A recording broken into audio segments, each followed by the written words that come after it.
Cook County, where Chicago is located, probably can't help troubled woman accused of stealing $155,000 from a Brinks truck. And this is coming from a judge. A judge is literally saying, hey, these are the circumstances. I wish the county in which we're located could help you, but unfortunately, we're probably not going to be able to. Just coming right out and lay it on the line. I appreciate the honesty, but the bottom line is this woman needs help and she's not going to get any. And a judge is just saying that exact same thing. Love to help you out, but good luck with that out there. All right. What do we got going on in Chicago? What do we got going on in Cook County? Let's get into it. The 60-year-old woman who allegedly stole a bag containing $155,000 from a Brinks truck in Edgewater has no criminal background, is recently widowed, and is experiencing homelessness, officials said during a bail hearing on Wednesday. So here's what the judge says, and this is the crux of the matter, right? I'm hoping that you can be directed to some resources, but I'm not sure that Cook County has the resources to direct you to anywhere meaningful, Judge Mary Marubio told Sharon Carabine-Dierberger, but I'm hopeful that we can try to accommodate that need. That's awful. That's awful. This is in Chicago. So it literally sounds like this woman does not have a criminal background.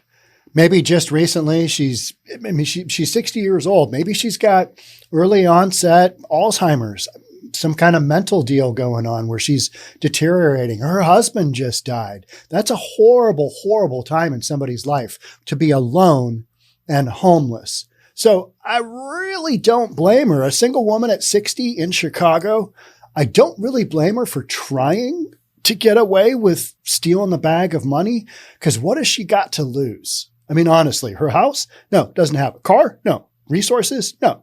Is she going to be impacting her husband? No, he's gone. So all of these factors, I get the motivation. But then to have a judge tell you, hey, I'd love to see you get some help. Get either housing, get the mental stability you need to kind of get back on track and do what you're going to do. Because that's a tough go. Age 60, that's a tough go to be in that scenario, right? And that's why I think you see the age expectancy of those living on the streets. And this is one more reason you don't want people living on the streets, is here in King County, the average expectancy of a homeless person is 51. You're going to live to be about 51 years old. What's the average age of the population here in King County? 76. So you got about a third of the life expectancy less by living homeless than you do in traditional housing. So for this woman to hear it from a judge, that to me is just, it's mind blowing. Because, what is this woman going to do? What is she going to do?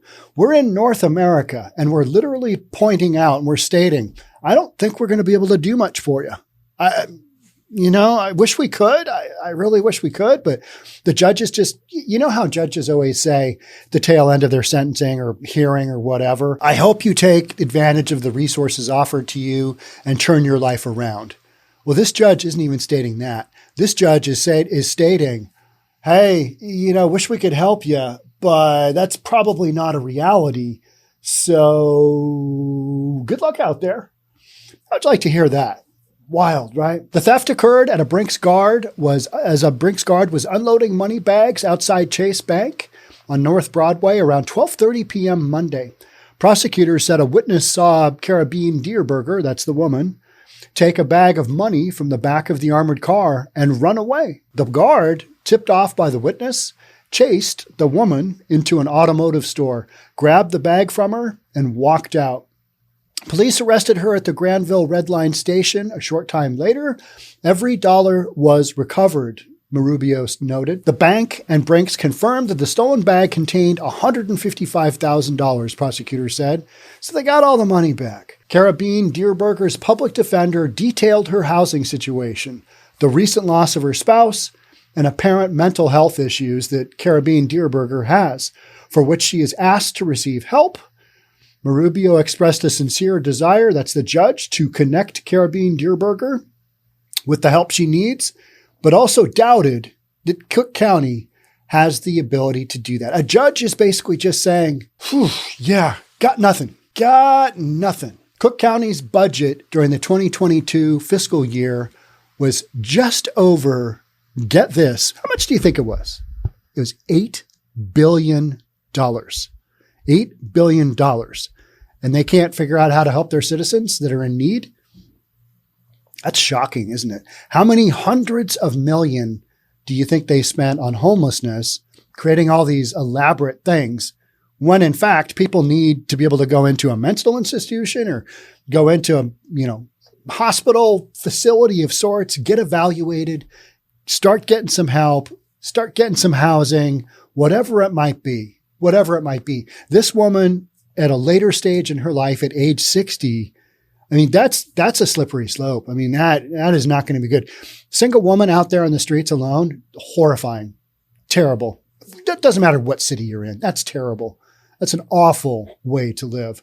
So this whole thing of, well, it's more compassionate to just let people live wherever they want instead of getting them the help that they need. That to me is a completely bogus approach. Because letting people live in tents, letting a 60-year-old woman with mental issues that she's asking for help to live there, to live wherever she is living. I mean, you want to talk about a tough go. You think whatever your day is, bringing to you, I get up in the morning, I'm like, I got to do this. Oh, geez, I got to do this. I got to work this out. I got to work out this budget problem. I got to take my car into the shop. These ridiculous things. This woman who's 60, can't think straight. I don't know what her, particular mental issues are, but she's at a point in her life where she's able to identify, hey, I got this going on. And she can tell people that. But hey, if 155 grand is in a bag, she's going to think about it. She's going to think about it because she is absolutely desperate. Absolutely desperate. Doesn't say if she's on drugs. Doesn't sound like that is an issue. Could be. I have no idea. Maybe she is. Maybe she's gotten into it just from, being on the streets. And that's kind of that, that whole environment there that everybody seems to live that lifestyle and then deny it when it comes down to sentencing. And yep, I found God and I'm on the straight and narrow. I'm on the good path. Everybody always does right before sentencing, right? Right. But a city that has a $8 billion budget can't figure out how to provide enough support that across the board, a judge who is tasked with, trying to help people provide justice is tasked with, yeah, okay, good luck out there. That's the best I got for you. Hey, love to help you out, but no go, no can do. Just literally comes right out there and says that. I find that shocking, but what's more shocking than that is that this is a regular occurrence. We are seeing this in King County. And I always bring up King County because that's where I live and that's where I've got the most exposure to. And the storylines just get dumped on my lap all day long. We've got about an 8-month wait to get people who've been arrested and are in jail into mental facility, mental institution, whatever you want to call it, before they can get the evaluation and get to a point where we can even determine if they're mentally, okay enough to stand trial. 8-month wait. So it's not just Cook County. It's not just Chicago. It's all over. We dumped out all the institutions. All those people are running around on the streets. We've decriminalized drugs. We've made fentanyl just available everywhere. We're just letting it come up the southern border. Just saturated our markets. This is what you get. And now you've got a judge literally saying, well, good luck out there. Yeah, love to help you. Community, I'd love to help you. But we don't have the resources to do so. And it's not going to happen for you.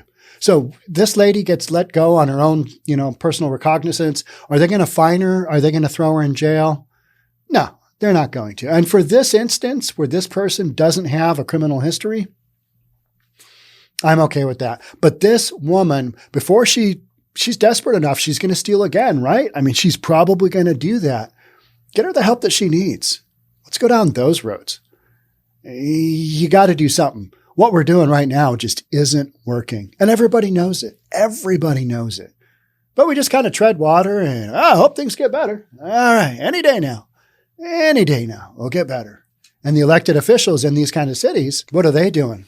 That's when change is going to happen. When you start to get some elected officials that make people toe the line, whether it's, hey, you got to involuntarily get, admitted. Mayor in New York, he's talking about that, right? Involuntarily signing people to mental institutions, involuntarily, if they fit criteria, putting people away, getting them the help that they need. And people are just freaking out. Oh, that's so inhumane. That's so inhumane. Oh, we can't have that. We need to let these people make their own choices until such time as, no. Sometimes when you've got people, and I always describe it as you've got a sword in one hand, dude's naked, covered in feces, and he's, screaming at the trees or screaming up at the clouds going by. Do you think that guy's going to make the determination that he needs to get into treatment today? Do you think that guy is going to be able to cognitively make the decision? You know what? Maybe I need to go and get the mental health care that I am really desperate for. Absolutely not. So involuntarily, till you get elected officials that are going to be willing to go down some tough love scenarios, expect much of the same because it's not going to change. Why would it? That's the ultimate question, right? All right. That's it for me on this one. Thanks so much for being here. I will catch up with you soon on the next one. Bye for now.